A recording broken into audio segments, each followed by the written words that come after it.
Hey guys, it's ExandShadow, and welcome back to Let's Play Paper Mario: The Thousand-Year Door. Last part, we got back from the X-Naut Fortress, and in this part, instead of going to save the world, we're going to fuck around a little bit. So anyway, this is Lovely. She sort of combines the functions of two different characters from Paper Mario 1. Merlin in Paper Mario 1, instead of being your upgrade guy, was your fortune teller guy, and I think his granddaughter, I can't remember her name right now, but she was the person who told you where upgrade blocks and star pieces were for a price. Those two functions are sort of combined into one with Lovely in Paper Mario 2. If you're stuck at any point, you can come to her and then pay her to get a hint on where to go. However, unlike Paper Mario 1, it actually costs more and more coins to go and figure out. It costs more and more coins for her hints as the game progresses, and in Paper Mario 1, it was always 5 coins for a hint. However, the price for finding out hints to where shine sprites and star pieces are, those are always the same, so don't worry about that. However, I do like that they sort of made it so that the farther into the game you go, it costs more, because towards the end of Paper Mario 1, I got kind of stuck with the puzzles in Bowser's Castle, so I would just go to a puzzle, get stuck, backtrack all the way back to Toad Town, talk to Merlin, he'd tell me the answer to the puzzle, I'd get past the puzzle, I'd get to the next puzzle, get stuck, backtrack all the way back to Toad Town. Yeah, I wasn't very good at Paper Mario 1, but then again, that was one of my first games that I ever played and beaten, so Anyway, Lovely told us how to get to one of the shine sprites in Rogueport that we missed. We could have gotten this as early as Chapter 4. Well, yeah, as early as Chapter 4. So, after you get the tube curse, you just go into this house, roll out that hole, and then we get the shine sprite. And then you just roll back into the hole. Okay, come on. Yeah, the tube power's a little bit finicky at times with how much or how quickly or how well you need to spin the control stick, because sometimes it just doesn't want to work. But then again, it's not really that big of a deal most of the time, so I usually don't. It usually doesn't bother me. It's just a little annoying thing that happens sometimes.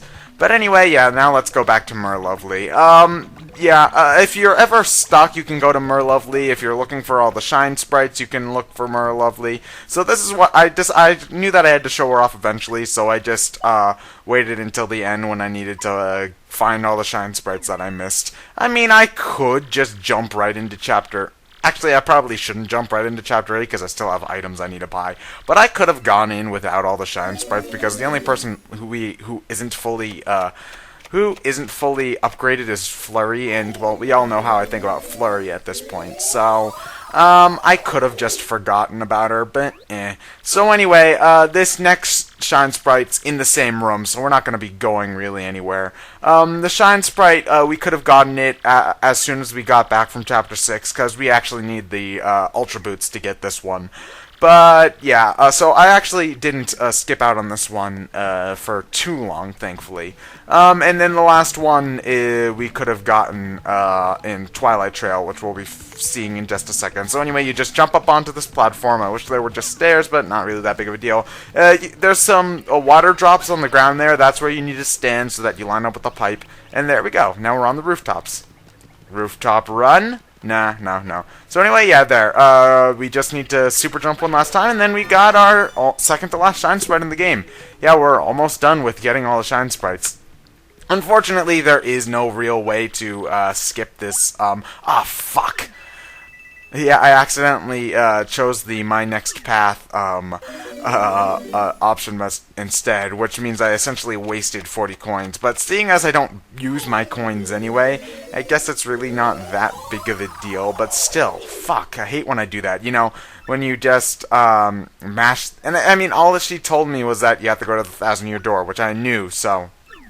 I mean, it's just one of those things where you just sort of mash the A button trying to get through dialogue, and then you accidentally say something you don't want. Like, we all do that. Like, when you go to the Pokemon Center and you heal your Pokemon again by accident, or when you're talking to a tutorial guy and he's like, did you get all that? And then the cursor's on no, so then you accidentally press A on no, and then he says, and then he starts his whole tutorial spiel all over again.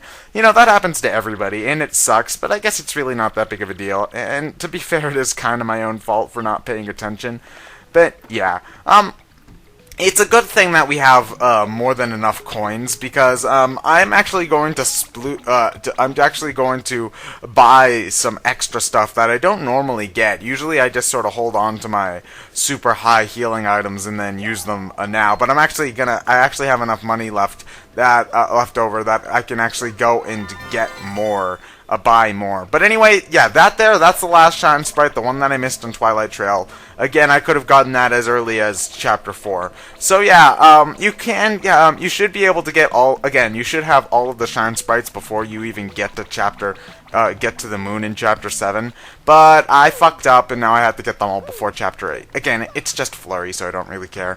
Anyway, I showed this shop off earlier, but we're actually going to want to buy some stuff. I'm actually, storing some items just in case I need them later. I'd recommend holding on to a few different types of items. Hold on to any, when you're going into Chapter 8, you're going to want to bring any high-powered attacking items, so like shooting stars. You probably don't even want to even bother with, probably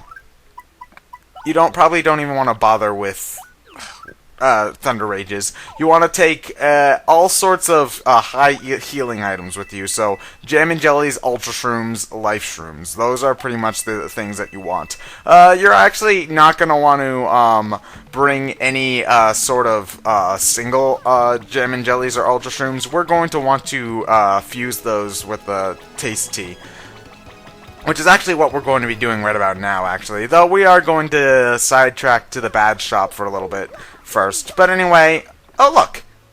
Let's see, adventures. Oh, of course, me, I'm done questing for now. Yep, I scaled Height Song Tower the other day and rescued the fair Princess Eclair. That's one adventure I'm never gonna forget. Nope, that's just too exciting. It was just bonkers, bro. Want to hear what happened? It's a pretty long story. Hey, sounds good to me. Which part of my story you want to hear, my red paisano? Well, like I said, it's a really long story, and this part is just crazy, but here goes. Height Song Tower stands atop a jagged, unclimbable cliff. The winds whistle down the cliff, howling like banshees singing songs of hate. People say it's pretty much the scariest place in the world, and I had to go there. Blocking out the bone-chilling howls, I somehow managed to reach the tower's door. I was terrified, but thoughts of Princess Eclair warmed my heart and gave me power. All my companions felt the same way. They were with me to the bitter end. You know, because I blackmailed them and physically hurt them and ruined their stuff. And yeah, they were with me to the very end. They all believed in me, those guys. He was monstrous and drooling. Puddles of toxic goo dripped from his mouth, melting the very ground at our feet. Well, if that was the case, shouldn't he have ruined the entire floor and then fallen down and... never mind. Hope powered me up, bro. I was going toe-to-toe with the king, and I was loving it. This is it, I thought. I can win this. I'll risk it all on my next blow. I gripped my hammer tight and waited for my moment. The tension stung me. Shwack! The ocean winds raged against the tower windows, and with that sound as my call to battle, I advanced with no mercy in my heart. And then, ellipses, and then, ellipses... Ellipses!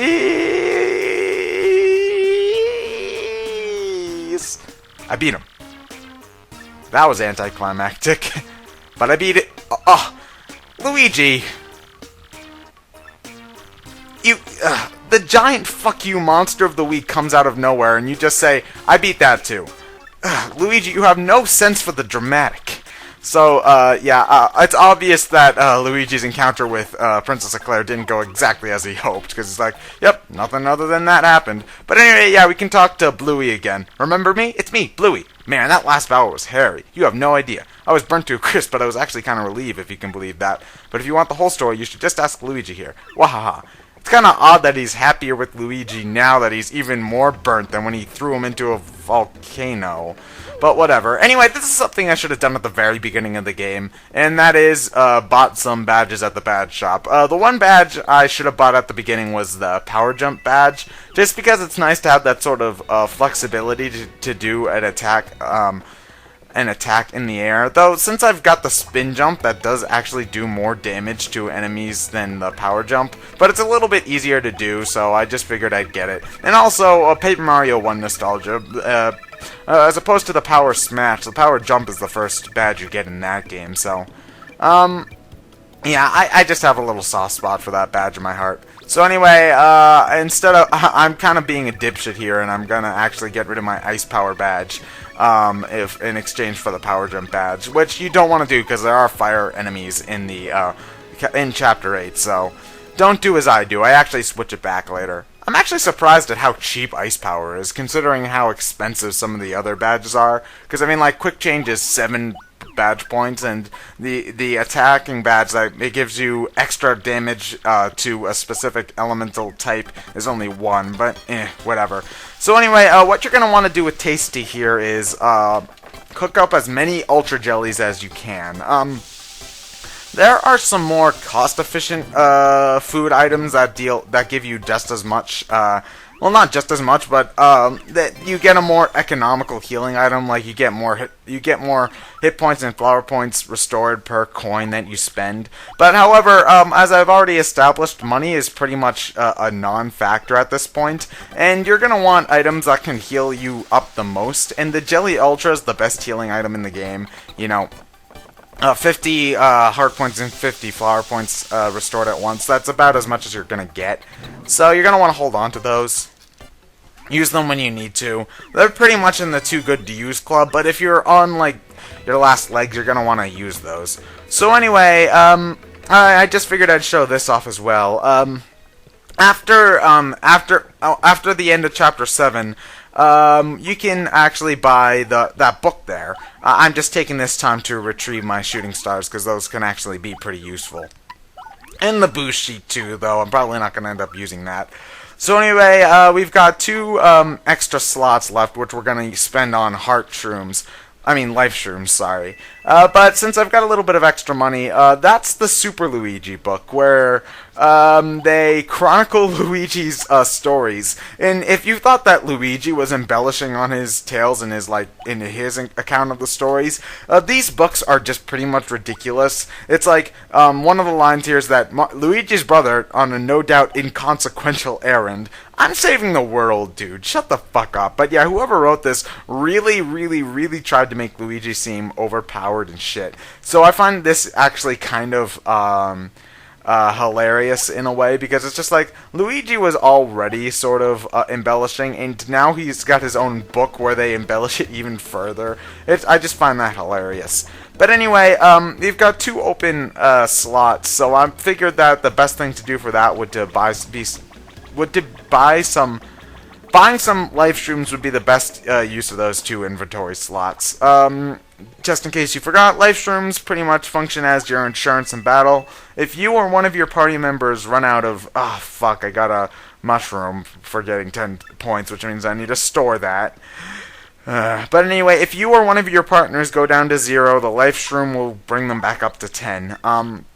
It's kind of annoying when your partner uses up one of your heart shrooms. I always call them heart shrooms. When your partner uses up one of your life shrooms, because your partners can die, and really that's not too big of a deal. But if Mario dies, then the game is over. So I always try to use them on... I always try to make sure that if a party member is about to die, I switch out to a different one just in case Mario dies. Because that's who you want to save them for, just in case Mario dies. Anyway, yeah, yet again, my Dazzle decided to fuck up the sound. I hate that fucking thing. But anyway, yeah, it's almost like my Dazzle doesn't want Flurry to be powered up. But anyway, yeah, we're finally powering up Flurry. Again, she's the least useful out of all of the partners, so I tend to use her the least, so that's why I'm upgrading her last. I mean, I guess there is some use for Flurry as a tank, but it's just that if you want a tank just on pure HP, then Bobbery is a better choice, and if you want a tank with just like defense, then you're better off going with Koops. Flurry, while she has a HP recovery move, that it doesn't recover enough HP to make her a suitable tank, especially in the late game where enemies do way more damage than you'll re-heal. And if she's in front, she's going to be taking even more damage. Like, I think that at Ultra Rank, her healing move can heal maybe like 5 or 6 HP, and when your enemies do 5 or 6 damage each attack, and there might be like 2 or 3 enemies out at once, you know, you're not really being a very effective tank at that point, even if you can replenish HP. I'd rather have an enemy that can take out, who can take hits as well as deal them quickly. But anyway, let's just go to the 1,000-year door and actually contribute something to the plot for this episode. It's not all bullshit, I promise, but anyway, yeah. What kept you, Mario? Well, it doesn't matter now. I don't think they're in the vicinity anymore. They must have found another way to get through the door. Huh. Odd. It's all come down to this. Hurry now, Mario. Hold aloft the last crystal star. Okay, let's see how this works. God damn it, stop doing that. It's like episode, what was that, 2, 3 all over again? So anyway, now we're very shiny. Yes. Mario is great. We already... Oh, crystal stars. Never mind. Mighty Shenron, hear our wish! Or whatever the Dragon Ball reference is. I wish for the most comfortable pair of women's underwear! Ooh. Look! The door! I do have to say that this scene is really cool, seeing the door open. Especially since first off, you've got this really cool light show, and it's like, ooh, what sort of awesome stuff is behind the door? And then you see the door sort of flashing odd colors, and you're like, huh, because you assume that the door is like some sort of good thing, and then you see the door open, and then it's all spooky and dark and shit, and then, I just love this. But anyway... At long last, the entrance to the Palace of Shadow has been opened. Before Princess Peach falls victim to that fiend, before he takes over the world, you must rescue the princess and stop this cataclysm. So anyway, next time, we are going to be going to the Palace of Shadow. I'm ExandShadow, and I'll see you guys later.